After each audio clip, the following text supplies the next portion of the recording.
درود تماشابینان عزیز، خلاصه خبرهای مهم پنجشنبه 13 ماه تاجیکستان را از پایگاه خبری بامداد برایتان پیشکش میکنیم.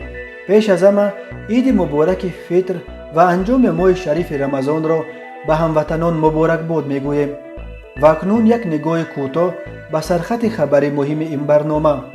منیژه در هلند ترانه تاجیکی خواند. آغاز کار عبدالجبار رحمانزاده به حیث سفیر تاجیکستان در تاشکند. آزاده رحمان معاش ماهانه‌اش را به پنجگانیکو از قبادیان تقدیم کرد. بازداشت رانندگان با رقم‌های کروتای. هلاکت 5 نفر در 5 صدمه در عرفه عید. پیشگیری از فروش 2 خرسبچه نادر در دوشنبه. و اکنون تفصیلات خبرها. آوازخوان زاده تاجیکستان منیژه سنگین که امسال در آزمون معتبر ایورویدنی 2021 در شهر روتردام هلند از نام روسیه نمایندگی میکند، روز 12 مای شکل نهایی ترانه‌اش با نام رفشن وومن را معرفی کرد. این ترانه در یوتیوب کانال ایورویدنی علاقه نزدیک 10 میلیون تماشابین جمع آورده است. منیژه در نشست خبریش در روتردام حمله‌های خونین اخیر به ضد طالب علمان مکتب‌های میانه در قزان و کابل را محکوم کرد و با خواهش ژورنالیستان چند مصرع از یک ترانه تاجیکی را به زبان مادریش سرایید. اهل تالار به تاجیکی سرود خواندن منیژه را با کفکوبی استقبال گرفتند.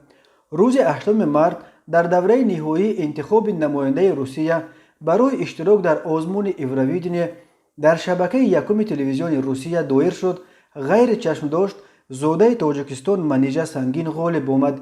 پیروزی منیژه در جامعه روسیه موج واکنش‌های منفی از جمله از جانب برخی شخصیت‌های شناخته را به وجود آورد. بدبینان خود این را که روسیه را در آزمون اساسی موسیقی اروپا یک زاده تاجیکستان نمایندگی میکند زیر شبهه گذاشتند. منیژه سنگین در پاسخ گفت مناسبت بدبینانه به پیروزی او همچون یک زاده تاجیکستان نشان میدهد که مشکل ملتگرایی و بیگانه بدبینی در روسیه در سطح جدی وجود دارد. در اول ماه اپریل پرزیدنت تاجیکستان امامعلی رحمان در یک سخنرانیش از منیژه پشتیبانی کرده و گفت حسن آفرین، یک کس چقدر عرصه بین المللی ده آبروی ملت دولت چقدر بلند میکند. یا منیژه را بینید همه را سرگردان کرده است. ایورویدنی همه را سرگردان کرده است. بسیاری ها یک دختره که تاجیک دیده نمیتونن. آفرین حسن دستری کنده کن باشه. احسن برای اون که در تمام حالات از تاجیکیت خودش دست نمیگه. من تاجیکم، در تاجیکستان تولد شدم، در تاجیکستان تربیت یافتم، های امروز شهروند روسیه هستم. چی؟ حقیقت چه گفته است؟ آزمون ایورویدنی امسال از 18 تا 22 مای در شهر روتردام هلند دایر می شود. سال 2020 این آزمون به دلیل موج کرونا ویروس برگزار نشد. منیژه سنگین سال 1991 در شهر دوشنبه به دنیا آمده است. روز 13 ماه سفیر نو تاجیکستان در تاشکند عبدالجبار رحمانزاده به وزیر کارهای خارجه ازبکستان عبدالعزیز کمیلوف نسخه اعتمادنامه خود را سپارید. پس از مراسم سپاریدن اعتمادنامه ملاقات کمیلوف و رحمانزاده برگزار گردید که در آن جانب‌ها مسائل مهم روزنامه جاری مناسبت‌های تاجیکستان و ازبکستان را مورد بررسی قرار داده پیرامون دورنمایی همکاری‌های دو جانبه در ساحه‌های سیاسی، اقتصادی و تجارت، فرهنگ و گومانیتاری، علم و دیگر بخش‌ها مورد تبادل نظر کردند. عبدالجبار رحمانزاده طی 7 سال آخر به حیث یاردمچی پرزیدنت یکی از معماران سیاست داخلی و ایدئولوژی امامعلی رحمان دانسته میشد. اکادمیک رحمانزاده روز 4 مای به جای صادق امامی سفیر نو تاجیکستان در تاشکند تعیین گردید. سپاریدن نسخه اعتمادنامه رحمانزاده به حیث سفیر نو دوشنبه در تاشکند در حال صورت گرفت که روزهای 14 و 15 مای در تاشکند اجلاسیه 8 کمیسیه بین حکومتی همکاری‌های اقتصادی و تجارتی تاجیکستان و ازبکستان دایر می شود. خبرگزاری دنیا خبر داد که سروزیر تاجیکستان روز 14 مای به تاشکند می آید.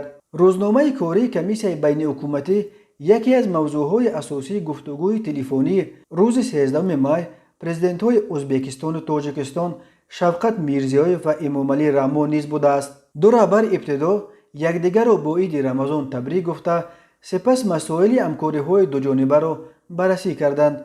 آنها پیدا کردن سمت‌های رشد همکاری‌های دو کشور را یک هدف اساسی مذاکرات روزهای 14 و 15 مای در تاشکند نامیده، همچنین جریان آمادگی به سفر رسمی میرزیویف به دوشنبه مورد بررسی قرار دادند.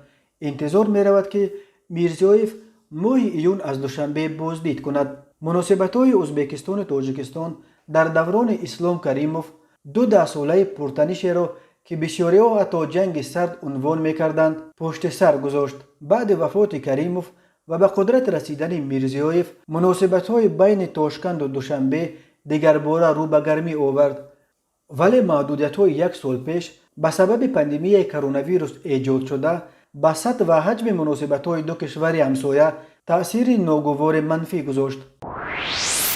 رئیس دستگاه پرزیدنت تاجیکستان اوزودا رحمون در عرفه عید سعید فطر معاش ماهانه‌اش را همچنین کمک مالیوی به والدان پنجگانی‌ها از ناحیه قبادیان تقدیم کرده است. اوزودا رحمون همچنین به این خانواده جهاز خانه خواب، یخدان، کندیسیونر، ماشین جامه‌شویی، سر لباس هم برای پنجگانی‌ها و هم برای والدان آنها، همچنین مواد خوراکواری و غذای کودکان تحفه کرده است. در این باره روز 12 مای وزارت مهنت، مهاجرت و شغل اهالی تاجیکستان در صحیفه‌اش در فیسبوک با نشر نو عکس خبر داد. در عکس‌ها دیده می شود که یاری‌های فرستاده اوزودا رحمون را به خانواده رحمان نورمرادوف، پدر خوشبخت این طفلان پنجگانیک، وزیر مهنت شیرین امانزاده رسانیده است. ساکن ناحیه قبادیان دلنوزه محمدووا روز 30 دکامبر سال 2020 در یک تولدخانه دوشنبه یک باره پنجگانیک، 2 پسر و 3 دختر تولد کرد. این نخستین مورد تولد پنجگانیک در تاجیکستان است. آنها را حسن، حسین، فاطمه، زورا و خدیجه نام گذاشتند. مقامات ولایت ختلان وعده داده بودند که برای این عائله در اولیه‌شان چند حجره نو می‌سازند. وزارت مهنت خبر داد که ساختمان این حجره‌ها قریب به پایان رسیده است و پنجگانیک‌ها 1 ایون روز بین المللی حفظ کودکان را در خانه نو استقبال می‌گیرند. اوزودا رحمون 1 سال پیش نیز در عرفه عید سعید فطر به بیمارستان مرکزی زادگاهش ناحیه دنغره در مجموع 100 رخت خواب کمک کرده بود. همچنین گزارش شده بود که اوزودا رحمون نقشه دارد تا روز عید به بیمارخانه‌های کشور به مبلغ 115,000 سومانی مواد داروواری کمک کند. اوزودا رحمون دختر دوم پرزیدنت تاجیکستان 43 سال داشته از سال 2016 رهبر دستگاه پرزیدنتی را در دست دارد. مقامات ملیسه شهر دوشنبه از راه‌اندازی عملیات ویژه تحت نام شرطی ترتیبات شبانه خبر دادند. مرکز مطبوعات ریاست کارهای داخلی پایتخت تاجیکستان گفت در نتیجه برگزاری 3 مرحله عملیات ترتیبات شبانه در عموم 374 حالتهای دغلانه ویران نمودن طلبات‌های قاعده‌های حرکت راه در قسمت شبانه از ساعت 21:00 تا 23:00 آشکار و نسبت رانندگان چاره‌های قانونی و پروفیلاکتیکی اندیشیده شده است. در بین رانندگان بازداشت شده صاحبان ماشین‌های گرانبها با رقم‌های به اصطلاح کروتای به مثل 10 11 44 44 55 55 68 88 67 77 00 99 77 70 00 20 نیز هستند. بنا به گزارش مرکز مطبوعات ریاست وزارت کارهای داخلی دوشنبه در قسمت شبانه ویران کردن ترتیبات قانونگذاری در راه‌های مرکزی پایتخت از جانب رانندگان واسطه‌های نقلیات که اکثر آنها گران ارزش خارجی میباشند به حرکت بی‌ممانعت شهروندان و دیگر واسطه‌های نقلیات خلل رسانیده باعث کاسدگردانی مدنیت شهرداری گردیده است. ریاست وزارت کارهای داخلی دوشنبه گفت در جریان عملیات ترتیبات شبانه رانندگان را اساساً برای چنین حالت‌های دغلانه ویران کردن قاعده‌های حرکت در راه منع کردند. توقف در قطار دوم و سیوم راه، مخصوصا نزد طربخانه و قهوه‌خانه ها، بند نمودن گذرگاه های پیاده‌گردان و رعایت نکردن طلبات علامت های منع کننده، به نظارت گذاشتن و توقف دور و دراز در داخل و نزد ایستگاه ها، با صدای بلند گوشخراش یک و یک باره از جای ایست حرکت دادن واسطه نقلیات و نصب دستگاه های خودساخت صدا بلند کننده، به اجازتنامه 36 و با رقم های قید دولتی بیگانه اداره کردن واسطه نقلیات، از جمله در نزد طربخانه های و قهوه‌خانه های مروه، بخارا، بهار عجم، صفا، چتیر اوستا، امانجان، سیخ کباب خوجندی، میمانخانه وخش 140 آلت ویران کردن قاعده های توقف آشکار گردیده. در جریان عملیات 23 راننده را برای نصب دستگاه های خودساخت صدا بلند کننده و با صدای گوشخراش از جای ایستش حرکت دادن ماشین مجازات کردند. روزهای 11 و 12 می در عرفه عید رمضان در 5 صدمه در راههای تاجیکستان 5 نفر به هلاکت رسیده، دست کم 3 نفر دیگر جراحت برداشتند. از جمله شب 11 می ساعت 21 پیاده‌گرد سیفالله عطاولایف ساکن 45 ساله جماعت سیبستان نویه دنغره در حدود این جماعت در راه کولاب دوشنبه زیر چرخ ماشین اوپل استرا مانده در جای حادثه جان داده است. وزارت کارهای داخله گفت راننده اوپل ساکن 44 ساله جماعت دهنه کولاب جمعخان رحمتوف از عهده اداره واسطه نقلیات برآمده نتوانسته است. روز 12 می ساعت 11:45 بر اثر برخورد دو ماشین لکسوس و خوندای اوانت در راه مهراب دهمای، راننده خوندای ساکن 52 ساله جماعت اولچابایف نویه اسپیتامین آبجان یلداشوف در بیمارخانه به هلاکت رسیده. راننده لکسوس نظامجان دوست مرادزاده ساکن 26 ساله جماعت نفکت نویه اسپیتامین جراحت برداشته است. همچنین روز 12 می ساعت 12:30 یک کودک 11 ساله رسول مرادزاده از جماعت رجبوف نویه واسه زیر چرخ دیو به هلاکت رسیده است. وزارت کارهای داخله گفت راننده دیو ساکن 47 ساله نویه بلجوان هنگام حرکت از سمت نویه خوولین به سمت نویه واسه از عهده اداره واسطه نقلیات برآمده نتوانسته است.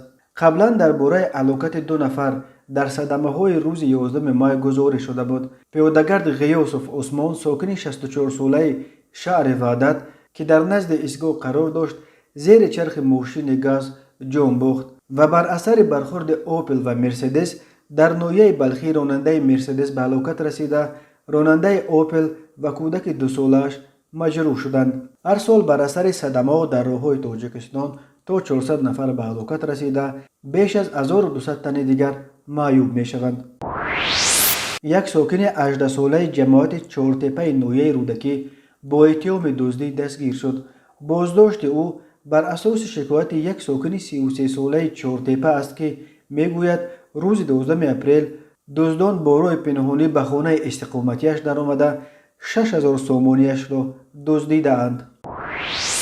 8 می سال 2021 در شبکه‌های اجتماعی فیسبوک و اینستاگرام عکس‌ها و معلومات با نرخ 3000 سامانی به فروش برآوردن یک سر خرس بچه پهن گردید. ضمن عملی نمودن چاره‌بینی‌های اپراتیوی جستجویی از جانب کارمندان میلیشیا معین کرده شد که عکس‌های در شبکه‌های اینترنت جای داشته به نابالغان س سال تولدش 2004 ساکن شهر دوشنبه و نه سال تولدش 2004 ساکن شهر دوشنبه تعلق دارند. در نتیجه پرسش نابالغان معین کرده شد که خرس بچه را شهروند رجبوف امینجان بختیارویچ از شکارچی شخصیتش نامعلوم خریداری نموده با مقصد فروختن از ناحیه خوولینگ به پایتخت آورده برای نگاهبین و پیدا نمودن خریدار در اسبخانه حاجی قیوم نام شخص که در محله زرفشان نویه سینا جایگیر است نگاه داشته است. نابالغان از نبودن رجبوف استفاده برده خرس بچه را با مقصد سیر و گشت به مرکز پایتخت خیابان رودکی آوردند که باعث نظر و عکسبرداری شهروندان دیگر گردیده است. ضمن از نظرگذرانی اسبخانه مذکور باز یک خرس بچه دیگر دریافت کرده شد. خرس بچه ها از خرس‌های معمولی با خصوصیت‌های خاص خود فرق کرده نمود آنها به کتاب سرخ تاجیکستان داخل گردیدند. عین زمان این حیوانهای نادر برای معالجه فرا گرفتن در باغ حیوانات شهر دوشنبه جایگیر کرده شدند. از جانب کارمندان میلیسیا برای معاین کردن شخصیت رجبوف، حاجی قیوم و شکارچی مذکور چاره‌بینی‌های اپراتیوی جستجویی ادامه دارند. تماشابینان عزیز و گرامی، این بود مرور به خلاصه چند خبر مهم روز 13 مای تاجیکستان. خبر و گزارش‌های بیشتر از تاجیکستان و درباره تاجیکستان را در سامانه پایگاه خبری بامداد در این نشانه پیگیری کنید: bomdod.com. بار دیگر عید سعید فطر مبارک هموطنان عزیز. خوش باشید.